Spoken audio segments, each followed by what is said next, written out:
voilà mu nekkoon président de la République Bassirou Diomaye Faye donc benn pàcc ci discours bi nga xamante ni yëkkati na ko démb doon wax ci li waral mu lancé kiiraay les patriotes li ma ci jot jàpp docteur Alassane Gueye mooy l'authenticité du projet est-ce que authenticité projet boobu président wax ni moom lañ yor moom moo waral mu créer parti bi. Merci beaucoup d'abord Chérif di la sant bu baax di la gërëm ci sa invitation di saluer également ce professionnalisme ci liggéey bi ngay def ndax quand même programme une émission plusieurs fois mais quand vous êtes toujours professionnel et que vraiment j'apprécie donc votre attitude. Effectivement le président de la République dafa woote loo xam ne ci ni parti bu bees la et parti boobu noonu li gën a am solo li mu bëgg a wax mooy nañ nekk parti boo xam ne ci ni parti boo xam ne ci ni kenn du xas kenn. parti boo xam ne ni parti xam-xam lay doon parti boo xam ne si dafa nekk dañuy demander kii mag kii xale ñëpp bu yaru am jikko ju rafet mais parti boo xam ne ni aussi dafay demander mu nekk ñi nga xam si ni ay authenticité la ñuy doon yoo xam ne dañoo xam projet Pastef bi ndax loolu le président dafa wax ni ginnaaw ñu mu àndal ñëpp nga xam ni mooy la coalition Diomaye président am également ñu ko fekk si ñoo xam si ñu ngi woon ay Pastef te nekkoon ay mbokkam mu bëgg leen bool ñoom ñëpp ñu constituer benn parti mais avant foofu nag dañ ci profito di sant bu baax a baax coordinateur ki nga xam si mooy nekkoon superviseur coalition Diomaye président mooy docteur Aminata Touré ndax yàq nañ ko lu nekk xas nañ ko xas yu nekk pour mu lâcher mu bañ a lâcher accompagner président de la République ba tey jii nii ñu créer parti bu bees boobu kon tey bu ñu toogee fii. lu ñu war a njëkk a def mooy sant ko ci déggal gi mu déggal président de la République mais sant ko également ci ñi nga xam ci ñoom la àndal ku mel ne docteur Abdourahmane Diouf Serigne Gueye Diop ak ñoom ñëpp ndax docteur Abdourahmane Diouf dafa wax lu am solo démb mooy bés na ko tey donc le parti awale amatul li am mooy parti bu bees bii nga xam ne mooy kiiraay les patriotes républicains kon loolu ku mel ne docteur Abdourahmane Diouf amoon parti mu nekk dans les 46 départements du Sénégal ak ñeneen ña fa nekk ñëpp amoon seen parti ku mel ne Serigne Gueye Diop également ak ñeneen ak ñeneen jël seen parti yooyu yëpp daxañ ko ci parti président de la République kon bu ñu toogee fii nii donc la première des choses moo ñu sant leen def am reconnaissance boobu mais également boo xoolee parti bu mu créé nii historiquement mosuñu gis parti bu ñu créé bu mel nii parti boo xam bi ñu koy créé ay ministres ñu ngi toog parti bi nga xam si bi ñu koy créé ay députés ñu ngi toog parti bi nga xam ne si bi ngay créé ay maire ñu ngi toog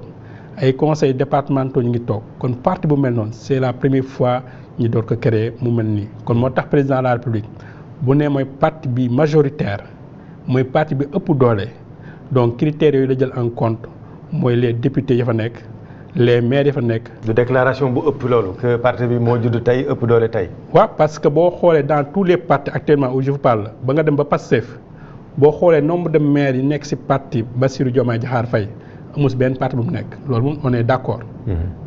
boo xoolee aussi wax nañ 340 maires. exactement oui. Donc boo xoolee loo xam amul ci benn parti kon loolu aussi doy na secret parce que boo xoolee les maires mën nañoo jàpp ni ñoom daanaka ay coordonnateurs la yoo xam ci coordonnateurs communaux la ñuy doon kon loolu doy na sëkk ñu ni mooy parti bi gën a représentatif actuellement parce que président bi wax yooyu la jël en compte mais aussi yemu fa mais boo xoolee parti boo xam ne ci ministère yi nii lañ toll def ci parti bi rek la am. mais également parti boo xam ne ci aussi directeurs yi ak DG yi kon moo tax président de la République bu nee mooy parti bi majoritaire parti bi ëpp doole wax na dëgg ndax c'est un parti la boo xam ne ci ni boo demee ba au fond du Sénégal tey jii nii da nga fa fekk. mais par contre yenn parti yi foo am na fay dem Sénégal da ko fekk. oui dinañ ñëw ci li waral création parti bi mais yaa ngi tudd ay DG ay ministres démb ñëpp nekk ñu fa woon est-ce que ministres yooyu ci parti bi lañ bokk waral déjà le fait que ministres yi yëpp ñëwuñu fa yéen déjà loolu nan ngeen ko jàngatee. bon d'abord avant may indi sama jàngat sax il faut que ñi jéggalu ci turu docteur Aminata Touré mais aussi ci turu président de la République ci turu coalition Diomaye bi yëpp ak turu ex membre Pastef yi fa nekkoon ñëpp ñi nga xam ne ci nii ñi ngi woon ci bitti bëggoon a dugg te mënuñu dugg. ndax ñëpp xam nañ dafa nekk ci monde démb xajul woon sax arena loolu moom ñëpp seet nañ ko. kon le fait que ñu bari dañoo ñëwoon mais bi ñu ñëwee mun ñu dugg dañoo amoon difficulté pour accéder man mi sax donc dernière minute laa dugg kon donc ñi nga xam si ne aussi jot ñu ñëw rafet naa njort ni ñëw nañ mais dañu mënoon dugg. mais aussi ministre yi nga xam ne si aussi jotuñu ñëw et je pense que le président de la république nit la koo xam si ni kenn duñu ko naam ngay def parce que lu nekk lu mu war a def bu moment bi jotee naka def mais aussi jàpp naa ne li gën a rafet mooy bu fekkee ab ministre de la république nga le président de la république woote di créer parti bu fekkee jot nga invitation li gën a rafet mooy nga déplacé wu nga ñëw même boo adhéré si parti bi ne serait-ce que pour ñëw accompagner ko donc loolu je pense que mooy li gën a rafet. mais aussi ku si nekk donc on est en démocratie parce que le président de la république li mu ñu njëkk a wax keroog mooy parti bi may créé yéen li ma bëgg mooy bu leen xas kenn bu leen saaga kenn bu leen jël kàddu rafetal. mais bu leen saaga kon donc dañuy rafet njort ni. peut-être am nañ ngànt. waaye ministre yooyu ci sa xel ci kan lay dem par exemple. bon effectivement on est dans un gouvernement c'est vrai que gis ñu lu mel ne donc le ministre de l'éducation nationale. Guirassy gis ñu également le ministre Déthié Fall. oui gis ñu également le ministre Cheikh Tidiane Dièye bu ma juumut. voilà donc ministres yooyu yëpp c'est vrai que gis ñu leen mais aussi jàpp nañ peut-être que. am nañ seen raison mais en tout cas li ma jàpp mooy boo fekkee da ngaa nekk ci gouvernement yor casquette politique sa président di woote lu mu woote da nga ko war a dem ni mu waree ci ministres yi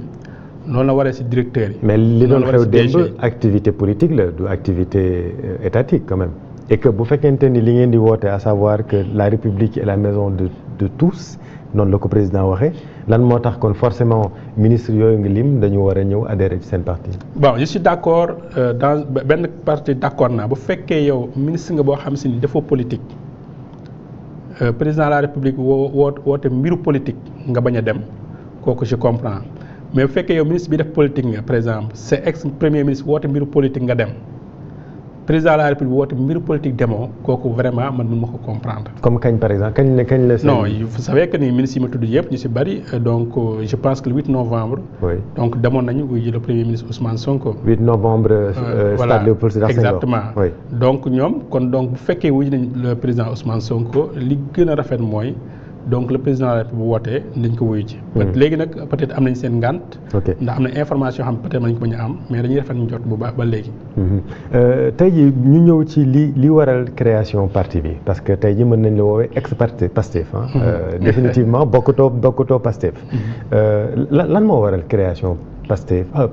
Kiraay ak lan moo leen naqari Pastef réellement comme que ñuy fàttali ni quand même yow ku jege président de la République nga bokk Moncap. est-ce que mën nga ñu ñëwaat ci historique bi am biir Pastef li waral président de la République ci biir kàddoom muy wax ni authenticité projet bi ñoom ñoo ko yor tey ji am lu leen naqari dem créer seen parti lan moo leen naqari. merci Chérif question bu am solo wax nga ex Pastef je pense que baat boobu daan am bu njëkk. oui mais je pense tey moom am na sens trop parce que ñun ñëpp ex Pastef lañu léegi et li waral loolu.